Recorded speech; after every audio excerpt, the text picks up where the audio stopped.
Bismillahirrahmanirrahim. Assalamualaikum warahmatullahi wabarakatuh. Kita kembali lagi bertemu di kelas 10. Kali ini masih tentang sistem persamaan linear atau disingkat dengan SPL. Kali ini kita akan belajar tentang SPL 3 variabel, disingkat TV, 3 variabel. Kemarin kita sudah belajar tentang sistem persamaan linear 2 variabel. Sebenarnya hampir sama saja, hanya saja variabelnya tambah 1. Secara umum, bentuk umum persamaan linearnya adalah, di sini persamaan linear 3 variabel, bentuk umumnya AX plus BY plus DZ sama dengan D.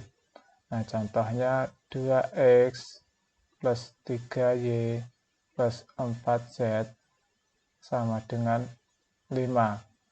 Perhatikan di sini ada 3 variabel. Apakah itu? Ya, variabelnya ada 3, yaitu X, Y, dan Z. Karena itulah disebut dengan persamaan linear 3 variabel. Sementara A, B, C, D itu disebut dengan konstanta. A di sini hanya 2, B, B-nya 3, C, C-nya 4. Jadi 2 ini disebut dengan koefisien dari X, 3 disebut dengan koefisien dari Y, 4 disebut dengan koefisien dari Z. Secara umum, koefisien itu ada suatu bilangan yang ada di depan variabel yang menyatakan banyaknya variabel, banyaknya variabel saja ya. Sementara yang D atau yang 5 ini disebut cukup dengan konstanta saja. Apakah perbedaan antara persamaan dan sistem? Seperti yang sudah saya jelaskan kemarin, kalau sistem itu terdiri dari persamaan yang lebih dari 1. Karena di sini ada 3 variabel, biasanya persamaannya ada 3. Perhatikan di sini ada 3 persamaan. Yang pertama A1X ditambah B1Y ditambah C1Z sama dengan D1. Yang kedua ini bentuknya sama, yaitu A2X ditambah B2Y ditambah C2Z sama dengan D2. Itu persamaan kedua. Persamaan ketiga A3X ditambah B3Y ditambah C3Z sama dengan D3. Seperti tadi, nanti A-nya, B-nya, dan C-nya itu berisi suatu konstanta atau bilangan. Dari ketiga persamaan ini, persamaan 1, persamaan 2, dan persamaan ketiga, ini apabila disatukan, dijadikan 1, itu namanya nanti adalah sistem. Sistem itu adalah beberapa bagian yang menjadi satu kesatuan, Bhinneka Tunggal Ika. Ini contoh umumnya. Perhatikan ini sama dengan persamaan tiga-tiganya tadi ya. Ada tambahan tanda seperti kurung awal. Ini menunjukkan suatu sistem. Ketiga persamaan ini jadi 1. Jika di persamaan saja, bukan sistem ya, A1 ini adalah koefisien dari X. Di sistem persamaan juga sama, yaitu A1, A2, A3 ini disebut dengan koefisien dari X. Koefisien dari X. Sementara B1, B2, B3 ini juga disebut dengan koefisien dari Y. Sementara C1, C2, C3 itu adalah koefisien dari Z. Sementara D1, D2, D3 itu disebut dengan konstanta.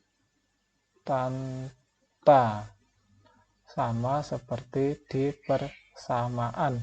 Hanya saja di sistem persamaan ini 3 ini jadi 1 kesatuan. Contohnya yang pertama ini, lalu yang kedua Ini di contoh yang pertama ini kita sebut sistem persamaan linear yang pertama, ini di persamaan linear 3 variabel yang kedua. Di contoh yang pertama kita bisa melihat bahwa sistem persamaan ini variabelnya sama dengan yang di bentuk umumnya, yaitu tulis ya, variabelnya di persamaan pertama yaitu X, Y, dan Z. Sementara di persamaan kedua ini variabelnya agak berbeda. Variabelnya di sini ada A, B, dan C. Ingat, variabel seperti yang saya jelaskan kemarin hanyalah lambang untuk menyatakan suatu bilangan. Jadi bisa X, bisa Y, bisa Z, bisa juga A, B, C, bisa juga P, Q, R. Nanti sama saja, itu hanya lambang. Jangan bingung dengan lambang. Lalu jika ada pertanyaan untuk yang satu, koefisien dari X-nya berapa? Koefisien dari Y-nya berapa? Koefisien dari Z-nya berapa? Lalu konstantanya berapa? Nah, nanti dengan mudah kita bisa melihat bahwa yang ada di depan X itu nanti bisa kita sebut dengan koefisien dari X. Untuk persamaan pertama ini kan tidak ada bilangannya, itu artinya koefisiennya 1 untuk persamaan pertama. Untuk persamaan kedua itu koefisiennya adalah 2. Persamaan ketiga 4. Sementara untuk yang Y, persamaan pertamanya koefisiennya 2. Persamaan keduanya itu juga tidak ada bilangannya. Artinya bilangannya adalah 1. Karena ada tanda negatifnya, artinya negatif 1. Sementara koefisien yang ke persamaan ketiganya yaitu 3. Sementara koefisien untuk Z itu yang ada di depannya Z, tandanya mengikuti ya.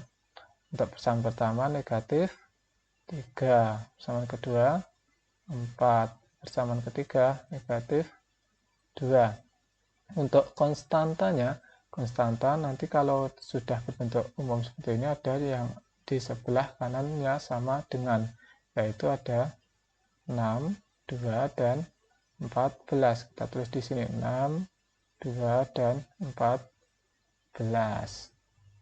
Nah, sekarang kita beralih ke contoh yang kedua.